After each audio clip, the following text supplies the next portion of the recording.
ಇವತ್ತು ನನಗೆ ಆಫ್ ಇತ್ತು, so I thought let's make a lunch.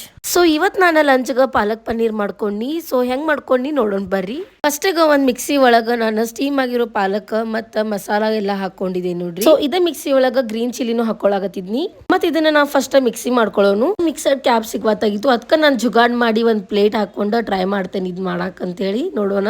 ನಾನು ಇದ್ರೊಳಗೆ ಐಸ್ ಕ್ಯೂಬ್ ಹಾಕೋದ್ ಮಾಡ್ತಿದ್ನಿ. ನೀರ್ ಹಾಕೋ ಬದ್ಲಿ ಐಸ್ ಕ್ಯೂಬ್ ಹಾಕಿದ್ರ ಪೇಸ್ಟ್ ಚಲೋ ಆಗ್ತೈತಿ. ಸೊ ಪೇಸ್ಟ್ ಅಂದ್ರೂ ಆಗಿತ್ತು. ನಾನು ಇಲ್ಲಿ ಪನ್ನೀರ್ ಫ್ರೈ ಮಾಡ್ಕೊಳತಿದ್ನಿ. ಇದ್ರೊಳಗೆ ನಾನು ಸ್ವಲ್ಪ ಪೆರಿ ಪೆರಿ ಮಸಾಲ ಹಾಕಿ ಟ್ರೈ ಮಾಡ್ಬೇಕ ಹೆಂಗ ಅನಿಸ್ತೈತೆ ಅನ್ಕೊಂಡಿ. ಇನ್ನೊಂದ್ ಕಡೆ ಒಳಗ ಆಯಿಲ್ ಹಾಕೊಂಡ ಈ ಮಸಾಲೆ ಎಲ್ಲಿ ಹಾಕೊಂಡ ಆನಿಯನ್ ಹಾಕೊಂಡಿದೀನಿ ನೋಡ್ರಿ. ಅಷ್ಟು ಮಟ ಅಂತಂದ್ರ ಪನ್ನೀರನ್ನು ಫ್ರೈ ಆಗಿತ್ತು. ಸೊ ಇದನ್ನ ಆಫ್ ಮಾಡ್ಕೊಂಡ ಈಗ ನಾವು ಈ ಕಡೆ ಭಾಜಿ ಮಾಡ್ಕೊಳ್ಳೋಣ. ಇದ್ರೊಳಗ ಅಲ್ಲ ಲಸುನ್ ಪೇಸ್ಟ್, ಗರಂ ಮಸಾಲ ಮತ್ತು ಪನ್ನೀರ್ ಮಸಾಲ ಹಾಕಿ ಮಿಕ್ಸ್ ಮಾಡ್ಕೊಂಡು ಇದ್ರೊಳಗೆ ಪೇಸ್ಟ್ ಹಾಕೊಳ್ಳೋಣ.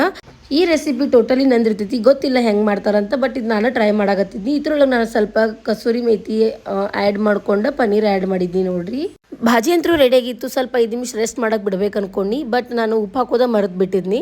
ನೋಡಕ್ಕಂತೂ ಭಾಳ ಟೇಸ್ಟಿ ಕಾಣೈತಿ. ಐ ಡೋಂಟ್ ನೋ ಟೇಸ್ಟಿಗೆ ಹೆಂಗೈತೆ ಅಂತೇಳಿ. ಸೊ ರೊಟ್ಟಿ ಮಾಡೋ ಚಪಾತಿ ಮಾಡೋ ಅಷ್ಟು ನನ್ನ ಕಡೆ ಪೇಷನ್ಸ್ ಇರಲಿಲ್ಲ. ಪರೋಟ ತರಿಸಿದ್ನಿ.